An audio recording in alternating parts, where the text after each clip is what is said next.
નમસ્કાર મિત્રો, તો આજે આપણે ફરી એકવાર દમદાર વિડીયો સાથે બન્યા છીએ, જેની અંદર આજે આપણે TAT S exam special one liner જોવાના છીએ.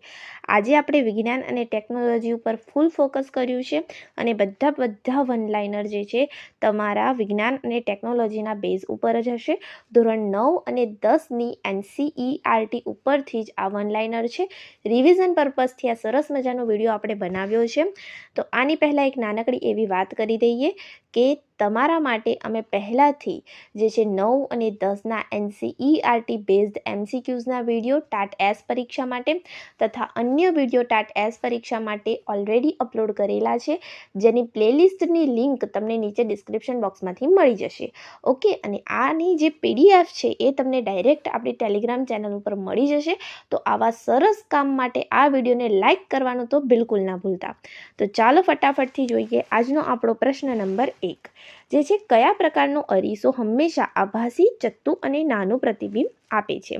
તો આપણે જાણીએ છીએ આભાસી હોય, ચત્તુ હોય અને નાનું હોય એવું પ્રતિબિંબ આપતો અરીસો બહિર્ગોળ અરીસો. ઓકે, બહિર્ગોળ અરીસો હંમેશા આભાસી, ચત્તુ અને વસ્તુ કરતાં નાનું પ્રતિબિંબ આપે છે.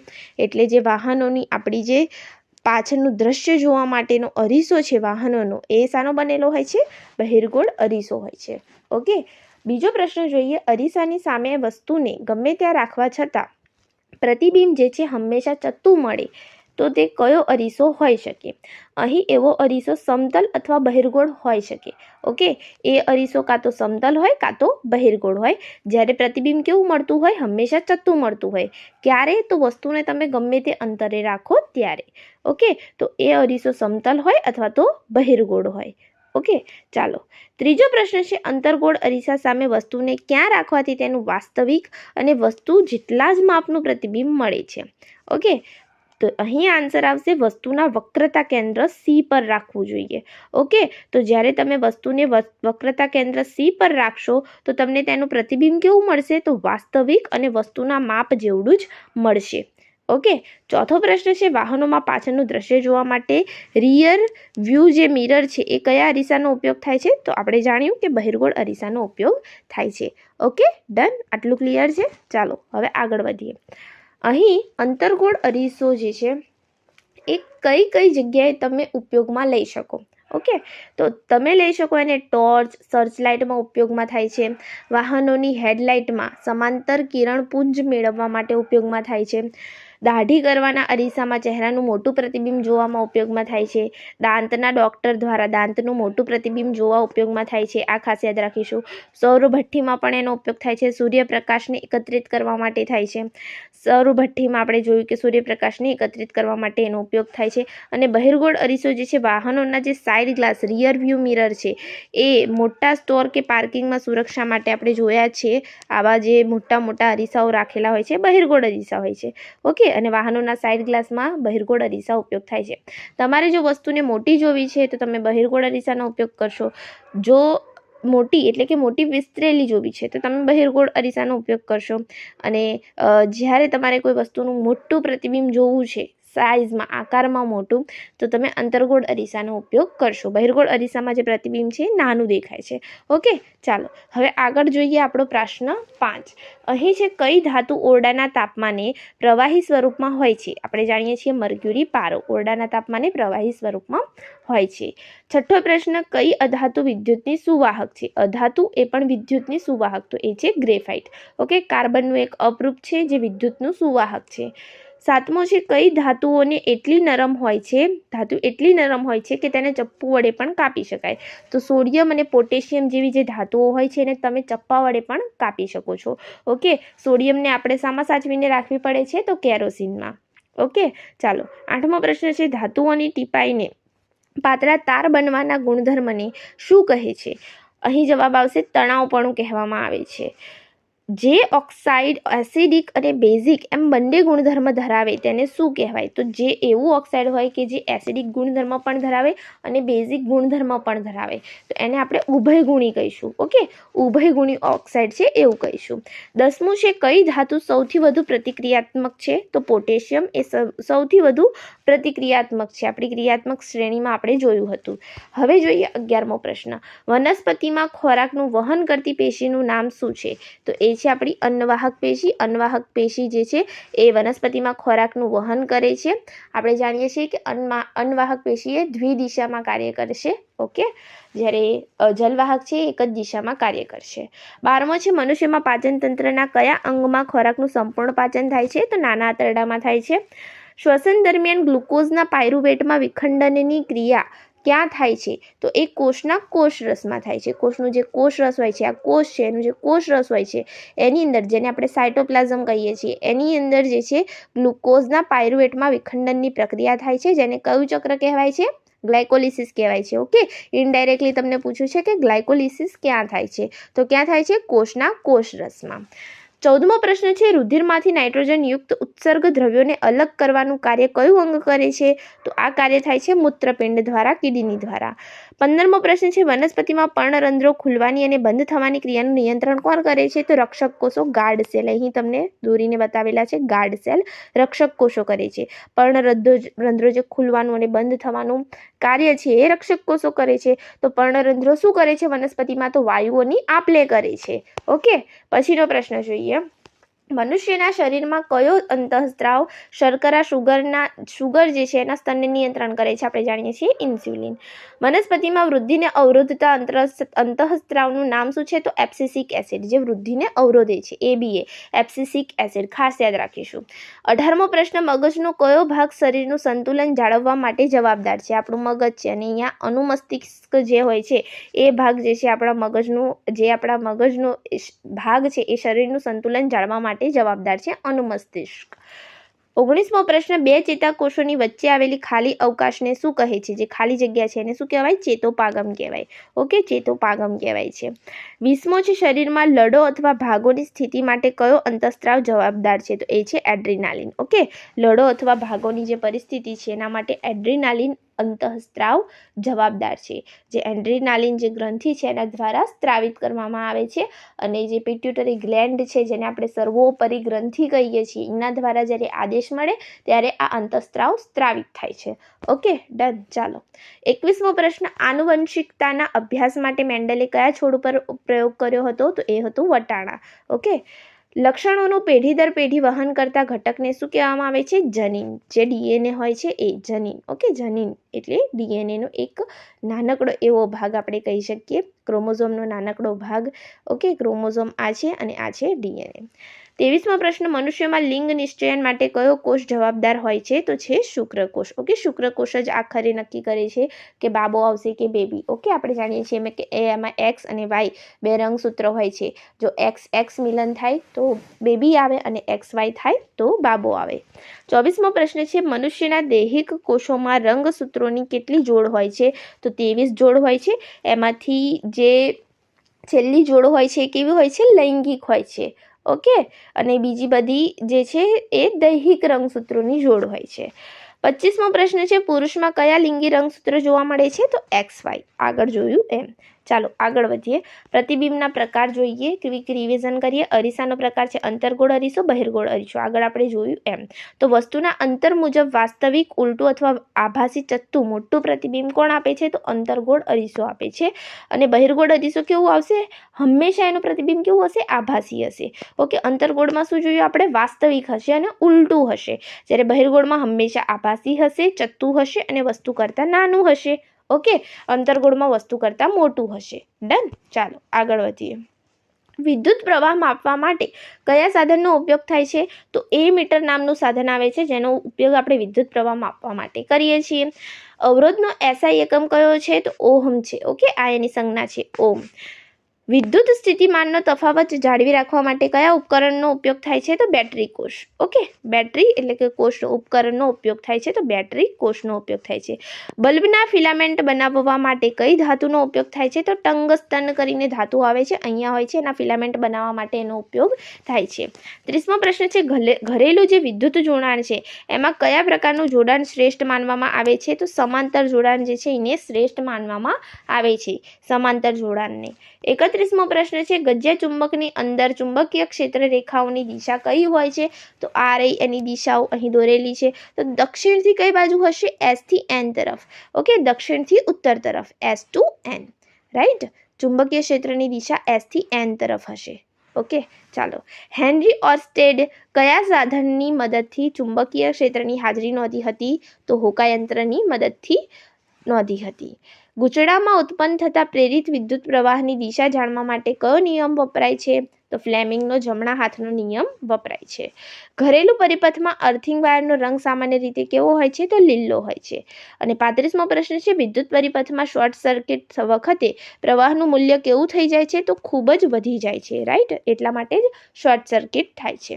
ચાલો, પછીનો પ્રશ્ન છે, આહાર શૃંખલામાં પ્રથમ સ્તરે હંમેશા કોણ હોય છે? તો ઉત્પાદકો. જે ઉત્પાદકો છે, જે સૂર્યપ્રકાશ મેળવીને પોતાનો ખોરાક જાતે બનાવે છે, જેવી કે લીલી વનસ્પતિ, એ હંમેશા ક્યાં હોય છે? પ્રથમ સ્તરે હોય છે. 37મો પ્રશ્ન છે, ઓઝોન સ્તર સૂર્યના કયા હાનિકારક કિરણોથી પૃથ્વીનું રક્ષણ કરે છે? તો પારજાંબલી જે યુવી કિરણો હોય છે એનાથી એ પૃથ્વીનું રક્ષણ કરે છે. ઓઝોન એક રક્ષણાત્મક લેયર બનાવે છે. ઓઝોનનું અણુસૂત્ર O3 થશે, રાઈટ? ચાલો, એક પોષક સ્તરથી બીજા પોષક સ્તરમાં કેટલા ટકા ઉર્જા વહન પામે છે? અહીં આપણે આ રીતે પોષક સ્તરનો જે પિરામિડ જોયો હતો, આપણે જાણીએ છીએ કે એક પોષક સ્તર હોય ત્યાંથી બીજા પોષક સ્તર તરફ આપણે આગળ વધીએ તો 10%, લગભગ 10% જેટલી જે ઉર્જા છે એ વહન પામે છે. ડન. ચાલો, ઓઝોન O3ના અણુમાં ઓક્સિજનના કેટલા પરમાણુ હોય છે? તો 3 હોય છે. O3 હોય છે, રાઈટ? ચલો, 40મો પ્રશ્ન, પર્યાવરણમાં બિનજરૂરી પદાર્થોના જૈવિક વિશાલન માટે કયા રસાયણો જવાબદાર છે? તો જંતુનાશકો જેવા કે DDT. ઓકે, જૈવિક વિશાલન કોને કહેવાય? ઓકે, જૈવિક વિશાલન કોને કહેવાય? કે જ્યારે જે આ જંતુનાશકો જેવા કે DDT, આ નાની માછલી છે તો નાની માછલીને આ મોટી માછલી ખાય તો એ DDT એ મોટી માછલીમાં જતું રહ્યું, અને જ્યારે મોટી માછલીને હવે કોઈ પક્ષી કે બીજું કોઈ જનાવર ખાશે તો એ જે DDT છે, એ જે DDT છે એ હવે આ પક્ષીમાં જતું રહેશે, રાઈટ? તો એને જૈવિક વિશાલનની પ્રક્રિયા કહેવાય. ઓકે, ચાલો, પછી આપણે જાણીએ એ ડિગ્રેડેશન પામતા નથી, વિઘટન પામતા નથી. વિઘટન નથી થતું આવા પદાર્થોનું અને આગળ ને આગળ વધતા રહે છે અને વિષ ફેલાવતા રહે છે, જૈવિક વિશાલન. ઓકે, ચાલો, ચેતાકોષ વિશે સમજીએ નિયંત્રણ અને સંકલન પાઠ પરથી. તો ચેતાકોષ શું કરે છે? કોષકાય જે છે, સેલ બોડી એની જે છે એની લાક્ષણિકતા શું છે? તો જે કોષ કેન્દ્ર હોય છે, જેમાં કોષ કેન્દ્ર હોય છે એનું કોષકાય છે. આગળ એનું કોષકાય છે જેમાં કોષ કેન્દ્ર છે. શિખાતંતુ, તો માહિતી અથવા સંવેદના ગ્રહણ કરવાનું કામ કોણ કરે છે? એનો જે શિખાતંતુ હોય છે, આ શિખાતંતુઓ છે એના નાના એ કરે છે. પછી છે અક્ષતંતુ. તો અક્ષતંતુ ઉર્મિવેગોનું શું કરે છે? વહન કોષકાયથી છેડા સુધી કરે છે. એ આપણા અક્ષતંતુઓ છે.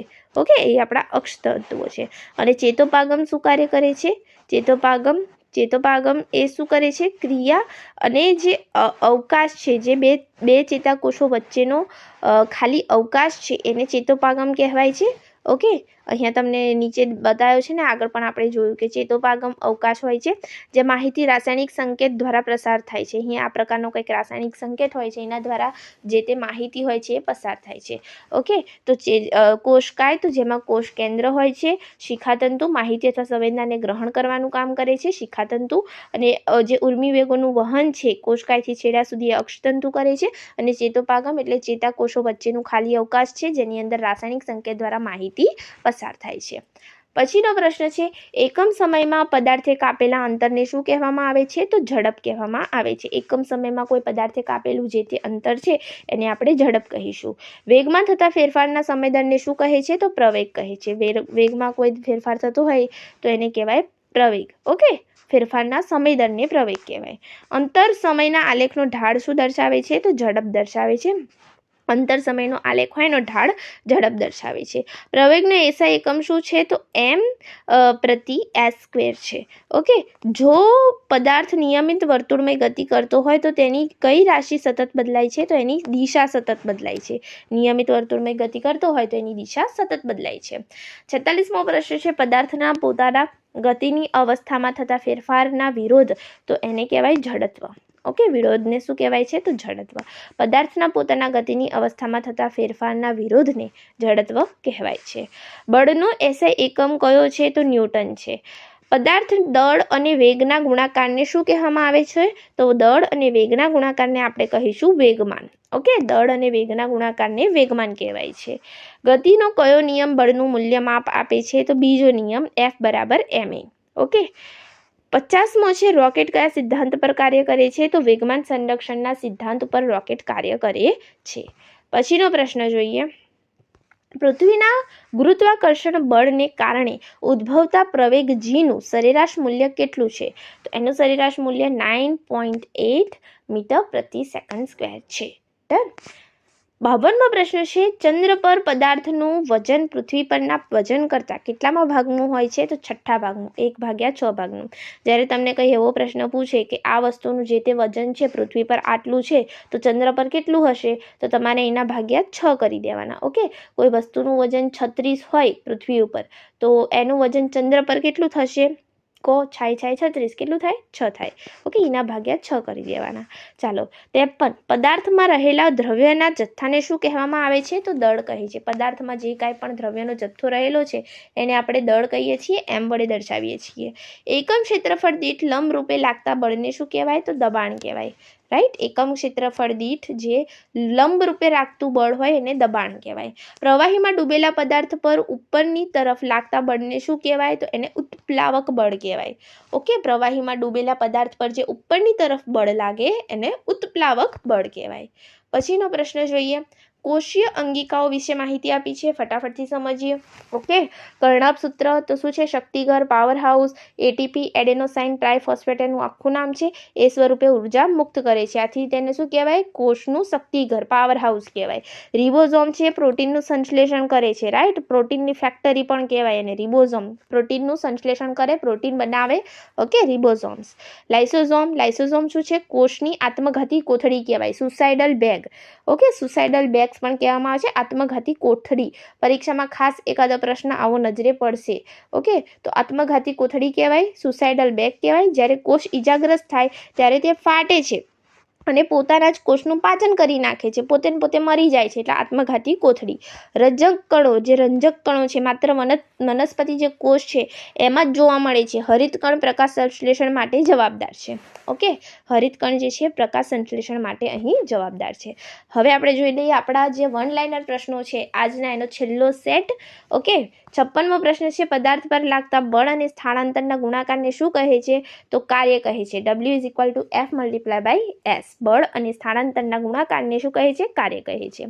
57મો પ્રશ્ન છે પદાર્થની ગતિના કારણે તેની પાસે રહેલી ઉર્જાને શું કહેવામાં આવે છે? તો ગતિ ઉર્જા કહે છે, જેને ઇકે વડે દર્શાવાય છે. ઓકે. ઇકે બરાબર 1/2 mv². રાઈટ. ચલો. 58મો પ્રશ્ન પદાર્થની ઊંચાઈ અથવા સ્થિતિને કારણે સંગ્રહાયેલી ઉર્જાને શું કહે છે? તો એને ઈપી કહે છે, જેને સ્થિતિ ઉર્જા કહે છે. ઈપી વડે દર્શાવાય છે. ઈપી બરાબર mgh.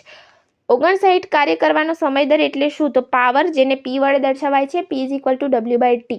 ઓકે. અને 60મો ને આજનો આપણો છેલ્લો પ્રશ્ન સેટનો, પાવરનો એસઆઈ એકમ કયો છે?